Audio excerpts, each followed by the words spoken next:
పవన్ కళ్యాణ్ గారిని మాట్లాడవలసిందిగా కోరుతున్నాను.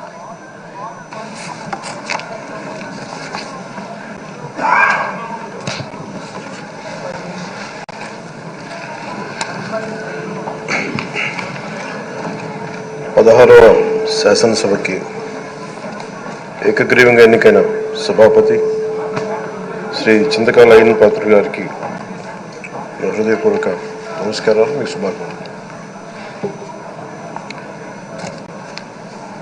ఇది నేను మొదటిసారి అసెంబ్లీలోకి అడుగు పెట్టడం.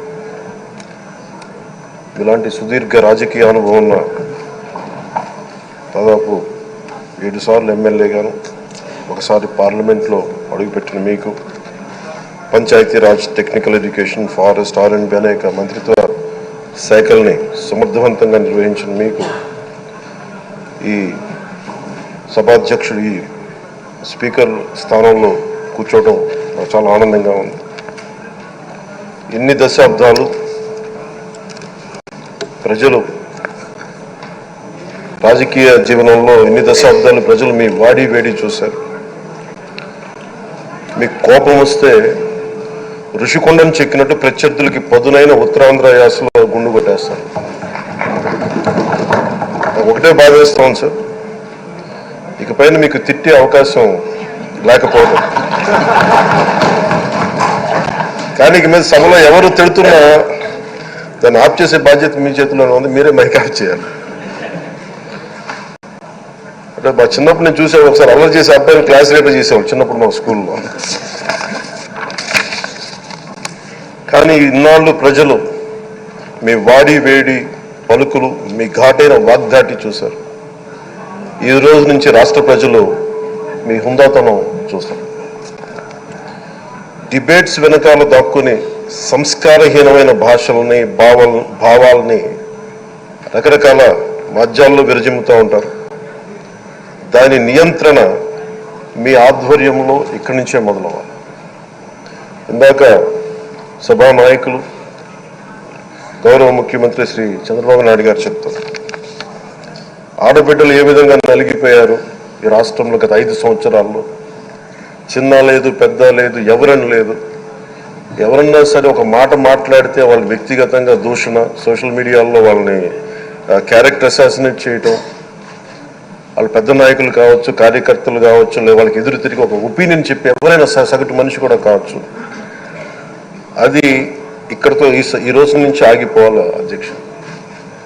అది మీ ఆధ్వర్యంలోనే మొదలవ్వాలి. గత ప్రభుత్వం తాలూకు సభ జరిగిన విధానం చూస్తే ఈ వ్యక్తిగత దూషణ ఇవన్నీ చాలా ఇబ్బంది పెట్టే ప్రజలు. ఈ రోజున వాళ్ళకి 11 సీట్లకు పరిమితం అయ్యారు, ఈరోజు లేరు, ధైర్యం లేదు వాళ్ళకి. విజయాన్ని తీసుకోగలిగారు కానీ ఓటమి కూడా ధైర్యంగా కూర్చుకునే వాళ్ళకి స్థాయి లేదు, వాళ్ళకి పారిపోయారు ఇక్కడి నుంచి. భావంలో ఉండే తీవ్రత భాషలో ఉండాల్సిన అవసరం లేదు. భాష మనుషుల్ని కలపడానికి కానీ విడగొట్టడానికి కాదు, భాష విద్వేషం రేపడానికి కాదు, పరిష్కరించడానికి. ఎంత జటిలమైన సమస్య అయినా, భయంకర సమస్య అయినా చర్చల ద్వారా పరిష్కరించుకోవడానికి కానీ వివాదం సృష్టించడానికి కాదు. ఈ సభ ఉన్నది అందుకు.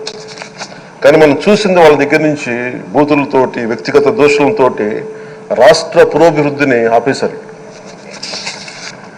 అలాంటి సభ కాకుండా ఇందాక మన పెద్దలు శ్రీ గౌరవ ముఖ్యమంత్రి చంద్రబాబు గారు చెప్పినట్టుగా ఇది భవిష్యత్తుకి ఇది ఒక ప్రమాణిక, ఒక ప్రమాణం అవ్వాలి. 2047 వరకు ఇంత అద్భుతమైన స్థానంలో మనకి ఆంధ్రప్రదేశ్ తెలుగు జాతి ఉన్నత స్థాయికి వెళ్ళాలంటే ఈ రోజు మనం వేసే ప్రతి అడుగు అది భవిష్యత్ తరాలకు ఒక నిర్దేశక, ఒక టచ్ స్టోన్గా ఉండిపోవాలి, గిట్ రాయిగా ఉండిపోవాలి. ఈ రోజున ఈ సభలో ఉన్న గౌరవ సభ్యులందరూ చట్టాలు చేయడానికి ఉన్నారు, చట్టాలు ఉల్లంఘించడానికి కాదు.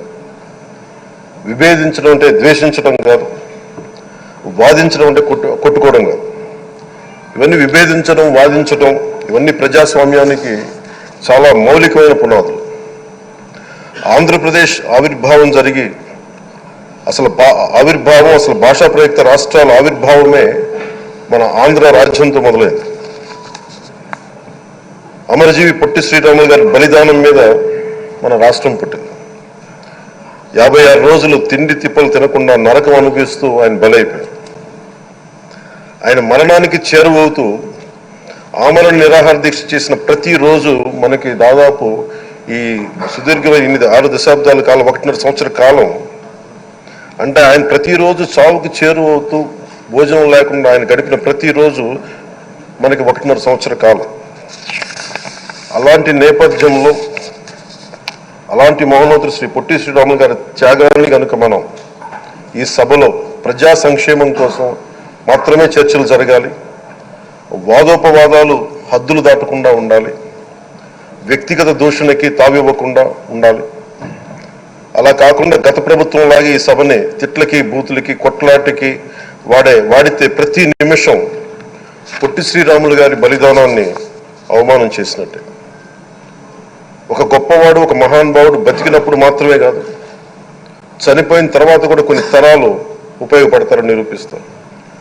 అలాంటి కోవకు చెందిన మహానుభావులు ఆంధ్ర రాష్ట్ర సృష్టికర్త, భాషా ప్రయుక్త రాష్ట్రాలకు శ్రీకారం చుట్టిన ద్రష్ట, అమరజీవి శ్రీ పొట్టి శ్రీరాములు గారి స్మృతిలో ఒక విలువలతో కూడిన ఒక సత్సాంప్రదాయాన్ని తెరలేపుతూ మీ ఆధ్వర్యంలో ఈ సభ జరగాలని, ఈ 5 ఏళ్ల ప్రజా ప్రస్థానంలో ఈ విలువైన 5 ఏళ్లు రాబోయే తరానికి గొప్ప భవిష్యత్తునిచ్చేలా, అన్నం పెట్టే రైతుకి, కౌలు చేసుకునే రైతుకి, రైతు కూలీకి అండగా ఉండేలా, మహిళలకి భద్రతతో పాటు ఉన్నత స్థాయికి ఎదిగేలా, ప్రభుత్వ ఉద్యోగులకి భద్రత కల్పించేలా, పశువు పక్షి ప్రకృతి సర్వజనులందరికీ కూడా మతాలకి ప్రాంతాలకి అతీతంగా సుభిక్షంగా అభివృద్ధి పదంలో ఆంధ్రప్రదేశ్ ఆంధ్ర రాజ్యం అద్భుతమైన ప్రగతి సాధించేలా ఈ చర్చలు సాగాలని కోరుకుంటూ, సభాపతి అయ్యన్న పాత్రుడి గారికి